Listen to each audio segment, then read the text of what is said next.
Welcome, everyone, to the Jupiter board meeting, January 12th, 2026. Thank you, everybody, for coming. If you're here, it means you have a vote, you have a say about all the things that are going to happen in the coming year because you're a stakeholder and I care about your opinions and what you think. So, welcome. The first thing we want to do is go over our sort of a year in review. 2025, a lot happened. Big broad strokes is a lot of our money left us. Not very much money came in, and we did the best we could with what we had. We ended up paying out over $12,000 in grants. I'm going to break that down for you. We paid out $3,000 each to Rosha Kren, Jiwon Han, and Vince Gover. We also issued payments for individual songs to demo to Vince Gover and composer Jody Goebel. We paid or are going to be paying out $500 to Jules to support their work generally and also a specific short work. Jules, is that a short work now or is that a longer form work? It's a longer form work. It's a 2-act opera. I would be happy to go into more details later if you would like me to. We can, yeah, we can. Okay, so a $500 micro grant as a sort of strategic encouragement to Jules to say, we support what you're doing, we love the show, and we want to work with you in the future. When we have more than $500 to play around with. We spent around a little north of $2,500 paying performers for the demo day workshop that we did in September. We also paid some consulting fees to singers who were consulting on new work and $500 to a recording engineer. All told, a lot of money was spent, and it was spent on we spent exactly on doing what our mission says. There was some grant activity on the board table. We won one of the Jupiter projects, which became not a Jupiter project after we came in, we being me in this case, to do dramaturgy and create new text for a show for a composer that was affiliated with our group at the time. That went on to win an Opera America Discovery Grant. So technically, a Jupiter project did win that grant. Men Like Us, the song that we paid, that little $250 composer fee to Vince Gover, that was created through money from the National Endowment for the Arts. So we can say that Jupiter projects took in money this past year, from the NEA and Opera America. We did get 4 different composers' works premiered at the workshop, in case anybody's looking at lines they need to put on their resumes. Old business, financials, we kind of glossed over some of this. We did spend down a lot on the mission. We have plenty of cash. Let's put an asterisk by plenty. We have plenty of cash to apply for grants and pay for demo recordings. When I say demo recordings, I'm thinking like that micro grant number, like a $250, $500. We have that kind of money to pay for projects going into the new year. Mostly we are going to be spending that on grants and applying for other opportunities. But that's how we spent our money. What I didn't put on the slide is how we took in our money, which was mostly for us mid-tier gifts from Jude's friends in California. That's not ideal. About 90% of the money that our whole endeavor took in, and at this point we're talking about like 6 different composers, maybe a dozen singers who are closely affiliated with our group. I think we didn't get a single major gift from somebody who wasn't a friend of mine personally, doing it for personal reasons. So it says to me that I need to get better at marketing our fundraisers, finding out how to do what Jupiter did very well many years ago, which is I don't want 5 $200 gifts. I want 50 $2 gifts. So finding ways to get back out there and solicit smaller donations from greater numbers of people is something we need to work on doing more this coming year. State of Jupiter projects. This is going to be quick. We're just going to kind of go through them, go down the line. Frog, the composer, is very busy and overwhelmed and kind of hit a wall. So that is a deadline-free project. It'll happen when it happens. What we have right now, that we could go into the studio with like 3 really great songs, some solos, a couple ensemble numbers. But the rest of it will take some time to shape up. And so we're patiently, more than patiently, giving that lovely genius composer all the time he needs to finish. The Transcendent is our first big opera seria project from the group. That one, the rehearsal piano vocal score is almost complete. The composer is working on, well, right now, he's celebrating his 70th birthday by seeing the ring cycle way across the Pacific Ocean, and we love that for him. But when he returns, he's going to be writing the very last scene of that show. So the Transcendent should be ready to go toward a reading very, very soon. Let's say what's happening with Wings. Wings is a song cycle that's being produced, staged by Opera Arlington, where soprano Sarah Kennedy commissioned and is going to sing the heck out of this beautiful piece about dealing with generalized anxiety disorder. That's a project, I think it's going to premiere sometime in 2026, maybe later 2027. But we are working toward finishing the score for that. It's happening. It's going to be great. Did you want to say something about it, Rudy? Yeah, we're working on it. It's a rough one, but we'll get there. We'll get there. And I told Rudy this. I wrote the whole text just about how crappy it is to have anxiety. Imagine sitting with that text just hanging over your head, like just a voice going, "This is awful, this sucks, everything is terrible, and I'm a bad person." And you have to write music for that. Like, it's going to take a long time. Don't worry about it. But yeah, so that's what's up with Wings. We have a premiere that is guaranteed because this was a commission. So Wings is doing great. The Mystery of Faith is a project with Ji-won Han, and that is coming along. It is in progress. We don't have or need any deadlines. It'll get done when it gets done. But Ji-won has turned in some lovely things so far, and I'm looking forward to the rest of it. Godric on the River is going to have a new composer. I have confirmed that this person does want to do the project, and we're ironing out all the exact little details. We have not signed contracts yet, so I'm not naming names. Rosha Kren was the composer for Godric on the River.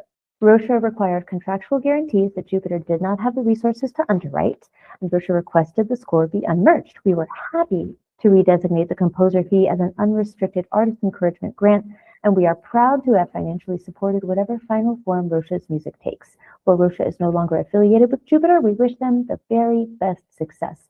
And I know you all join me in wishing Rosha the very best success. For our side of things, on Godric's side, David is going to be our lead for that show. And David, I would say hopefully before the Opera America conference in May, I want to be able to have stuff for you to try out. It's going to be very different. I don't want to say, how familiar are you with Noom notation in a full company meeting? But there's going to be some very interesting, wonderful, beautiful things going on with Godric. So Eli, one of our demo day performers, partner was a young person named Eli. I should say young person, an adult, a human adult named Eli, who works at a large, like $1 billion type nonprofit with great compliance. That's what they do every day, all day, for actual adult salary money. They have volunteered to be our pro bono grant writer because they care about our mission and what we do. And I'm very excited about that. So here's what y'all are going to do. All y'all go and find 3 to 5 likely sources of grant, residency, workshop opportunity, song contest, whatever it is that you want for your show. Send 3 to 5 links to me, and we will apply for them. Try to keep it under $50 application fee because it's all coming out of my pocket.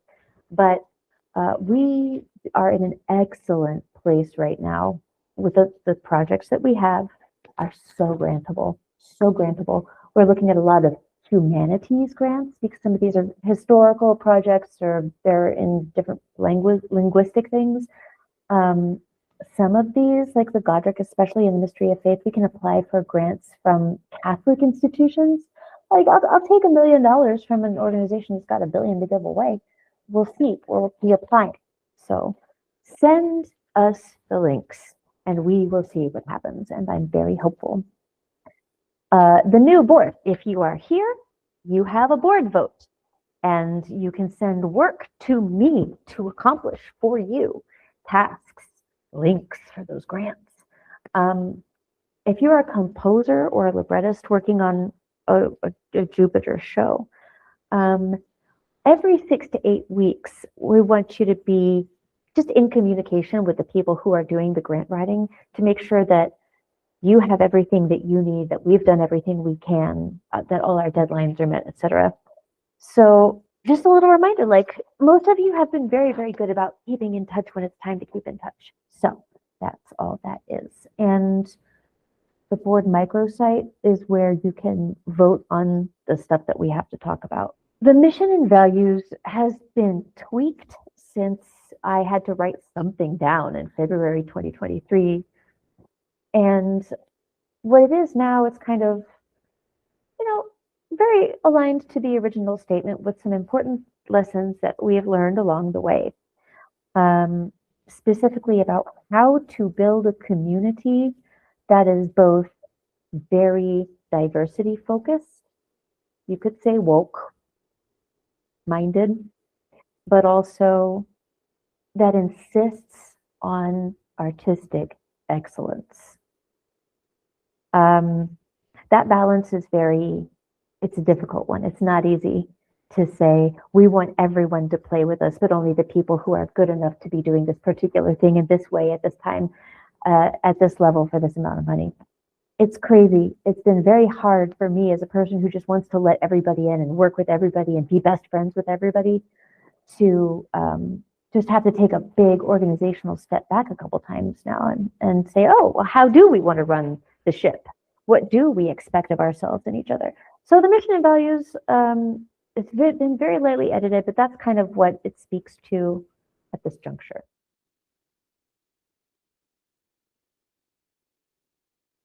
This all sounds a lot of fun. I mean, that's what it sounds like to me. I think my idea is I want it to be the kind of lot of fun that is not a lot of work for anybody except for me and Eli.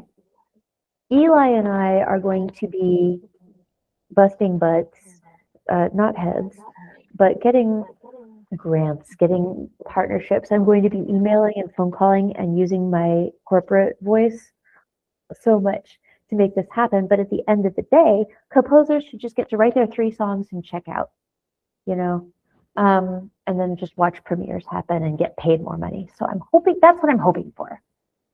But we'll see. And I'll reach out to each one of you to kind of get buy-in and see, do we want to kick this can down the road? The other thing, and this speaks to something that G1 and I have discussed, which is like, if you look around the room, most of us are pretty darn white. And I don't love that. But the way it is like, because the people of color that I'm close to, that I trust enough to want to put on the board of my company, they don't happen to be in opera. So it's just like, how can we make that slow growth to include a more diverse group of people? G1 said, and I'm so glad she did, that she feels very personally she cares about and wants to help us have more diversity in our group. So this is a project where I felt like in San Francisco, we have people who can write words, we have people who can do that. We don't have anybody who can write music. Can we find a composer, person of color, to join this project? They can, they get a set amount of money and it's a very lightweight way for them to tap in, find out what we're about, learn about us, we can learn about them. And if they like us, we have the option to extend and continue that professional relationship. But this is a good place to start. Just to say, hey, 3 songs, $200. Do you want to play with us for this project? So diversity in the performers who get to do the premieres and the teams who get to create it. It's just a lot of opportunity for us to diversify our organization. So this is the most lightweight bit of new business and it's not going to be for everybody. Computer generated demo files. We all use MIDI, which back in the day, by the way, was considered so lazy. If you as a singer couldn't read your damn music and you asked for a MIDI, like gross. But our singers today are used to having MIDIs, and we've come into problems with some of the music that's being created. It's not always easy to hear the voice that's used from the computer, the vocal ooh or the weird oboe sound or whatever. So sometimes MIDIs are working well and sometimes they're not. I have come across a new program that creates a human voice that's based on human voice samples, and it generates that, a voice, a soprano, a baritone, whatever, singing the text that you wrote. It's still a computer generated demo. It's not music. You couldn't play it. We could, that would be gross. It's just a demo, like a MIDI, but with a much clearer sense of this is where the singer. It's great, cool for singers, and potentially for grant applications. Because I know sometimes the grant applications you can send in MIDI files or recordings if you have them. I would rather send in a computer generated voice, maybe, depending, than a MIDI, just a pure straight up MIDI file. What do you think? Rudy, you're the composer in the room. What do you think about that? And David's the singer, so we're going to ask David too. I've got feelings about AI. I hate obviously. it. I hate AI. I want to destroy AI. That having been said, the vocal sounds that are available on the programs that create MIDI or the composer programs that I use are all terrible. And very often I will just substitute like a clarinet or something because it's ridiculous. Go ahead. Somebody did that, and the problem with using that, it was a reed instrument, and the problem with using a reed instrument voice for the vocal line was that it just kind of had that weird flat little dip coming into everything. So I think I don't want. I mean, the idea that you could maybe have words involved in your demo is really kind of nice. But I've got feelings about AI. I hate it.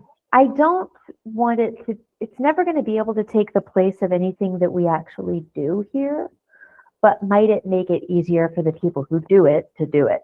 That's a great question for David and Jules, because you're both singers. David, I'd like to ask you, what do you think about? I will try to give as concise an answer as I can. Yeah. That. Are you horrified?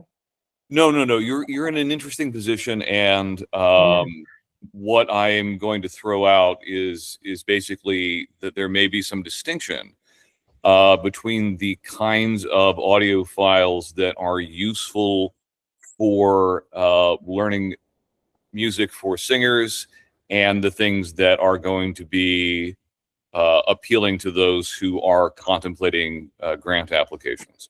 Right.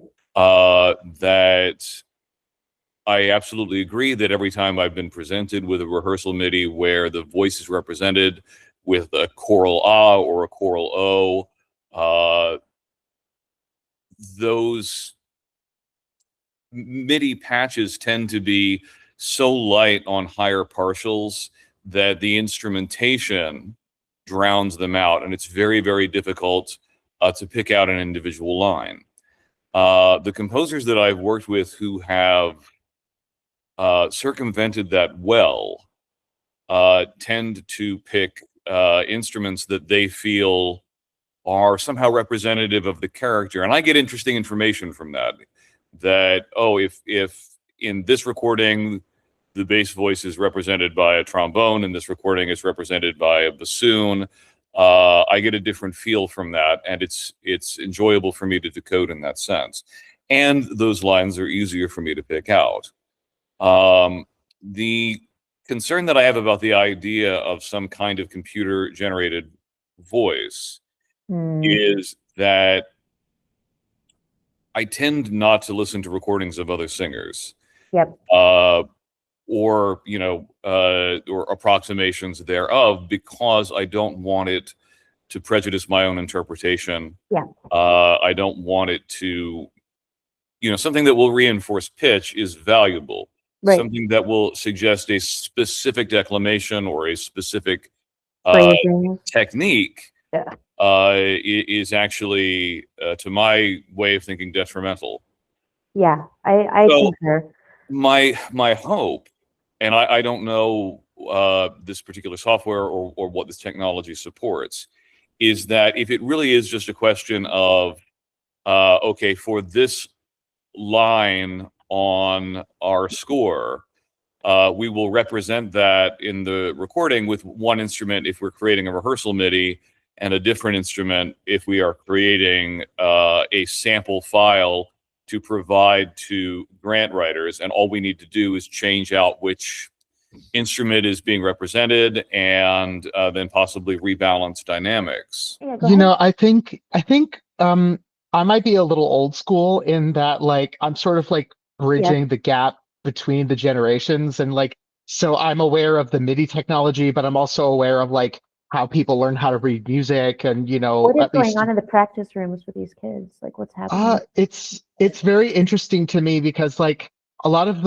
I'm in a grad program right now with undergrads, and it takes them forever to learn music, which is kind of alarming to me. Like they take about like, or although maybe it's I being the person that I am, it doesn't take me very long to learn music because I come from a theater background. And so like you're getting music and dialogue and all these things thrown at you Yeah. and you have to learn stuff within a week, maybe 2 weeks, of a rehearsal process. You Right. start a show without knowing anything, and then you learn the show as you go on through the process. But like the opera world is very different in that the expectation is that you know everything like that Know your immediately music. before you show up. So maybe hand holding for them, for some people, some of the time it might be worth looking at. All right, I think we've talked about this enough.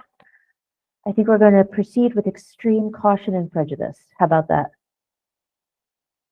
I'm fully prepared to absolutely hate whatever comes out the other side, but it could work for some people.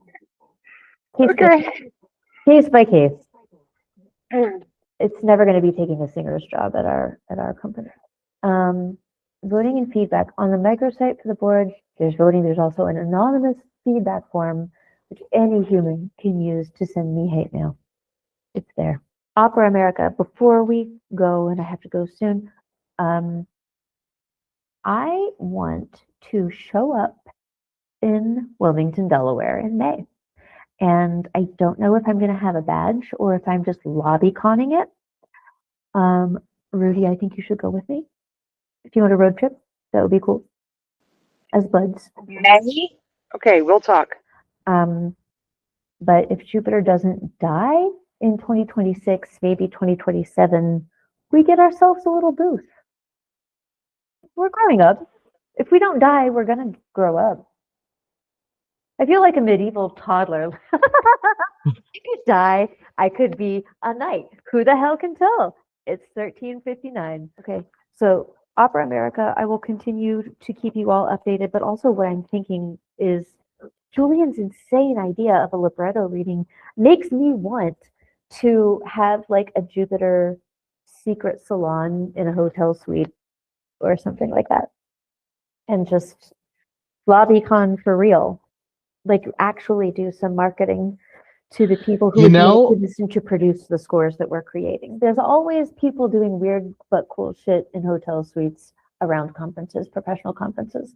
But so it might not be something I get my shit together in time to do in May, but if it doesn't happen this year, next year is just as good. Going into this new season, I really want all of y'all to start supporting each other, to like acknowledge and be aware of each other's existence in a way that feels like kitchen table friendly and supportive, because we're all going to win big together. It's already starting to happen.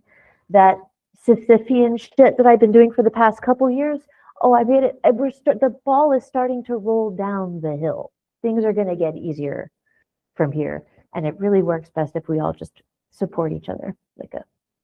That's all I have to say. That's the big idea. And I put the text of the address, and I have a recording, and I'll put it on there. And my email is my open office door. You can email me anytime. And if you just want to complain anonymously, you can use the feedback form. Well, if it's okay, I just want to talk about this project that I've got coming up that I'm working on. If Essay. if anybody would be interested. So last year when I moved to New York in like August of 2024, I was in a mood about like the political environment. I was in a mood about, how there was all of this like debate about the definition of anti-Semitism in public discourse. And it was very alarming to me that people weren't making the distinctions about what anti-Semitism actually is versus what people in positions of power who want to stoke division say that it is. And but I knew that in opera history, we have a good example of this, and it's Richard Wagner, who wrote a series of anti-Semitic essays throughout his long storied career as a composer. Well, I got the idea a long time ago to write my own version of what that essay sounded like, and it's probably the most juvenile middle schooler tantrum rant And that I I love can it think that of. you wrote it without actually reading the essay. I read that freaking essay, and Jules, you've absolutely captured the soul of the thing. It's crazy, but your guess Yeah. that it's incredibly immature and butthurt was right on. Yeah. So Because it so I always comes wrote from the same places. Go ahead, sorry. so that was what I wrote first. And then when I moved to New York, I was sitting in a cafe outside of Lincoln Center, and I was like, okay. And then I wrote like the first half of the story of this new opera that I'm writing. It's called The Essay. And it's a work of historical fiction based on what I imagine would be a modern scenario surrounding the publishing of the first essay that he wrote, The Influence of the Jew in Music, in the time period and in the way that it was written. And so my scenario has fictional characters, fictional situations, based surrounding real events of history that were happening at the time. And basically, my idea was that what if the producer of the opera that he's currently working on when he publishes this essay is Jewish, and he has to meet with him the morning after he publishes the essay and everyone in the city has read it with their Saturday paper. And to me, that was what sparked the story. And then the rest of the opera is sort of like the story sort of falling down from that little lens. And that's basically what the story is about. And it's about that, but it's also about how mental illness can impact the way that people think and the way that people, see the world, as well as the power that writing and public discourse can have on the people who read those kinds of things. Like, how often have we seen somebody write something anti-Semitic, and then there's a bunch of people in the comments who are like, I agree with this totally, and make it their personality. And that's also something that happens in this opera and something that I explore as part of what the discourse is around anti-Semitism is. It's beautifully written. It's beautifully done, and I can't wait to see it take shape. And I'm so happy that we're supporting it. And it also occurs to me while you're talking, I think that there are probably Manhattan-specific grants and grants for art by Jewish creators about Jewish topics and art encountering and discussing anti-Semitism. I think that if you want our help to use our resources to apply for any of those things, we're at your disposal. Jules is doing it. This is so interesting. A libretto reading of the essay in April in Manhattan. And I absolutely, I think that's wild and wonderful. Because in opera, we so rarely single out and support the librettists. This is, I'm approaching this as a theater person. Like, Yeah. in the theater world, before something's a musical, it's a play. And in opera, we kind of skip over the libretto part of the equation and just jump right into making music, which doesn't really allow the people involved to really understand the characters and understand what's happening in the story. And so everybody's just approaching it as a piece of music instead of as theater, which This is is why in our mission and values, we state that like separate but equal is composer librettist. Like there is actually not a lot of separate, like we do have overlap in what we do and it's beautiful when it happens, but equal, absolutely, like equal in authorship. So all that to say, I absolutely support what you're doing. That's it. That's everything from me, you guys. Thanks very much for having us. Thank you. Yeah, thank you. For listening to me. Thank This you is gonna for showing up. looking forward to the Thanks, year. It's gonna be Raphael. great. We're gonna have a good year. It's gonna be a successful year. All right. I love you all. Bye. Take care. All right. Bye now.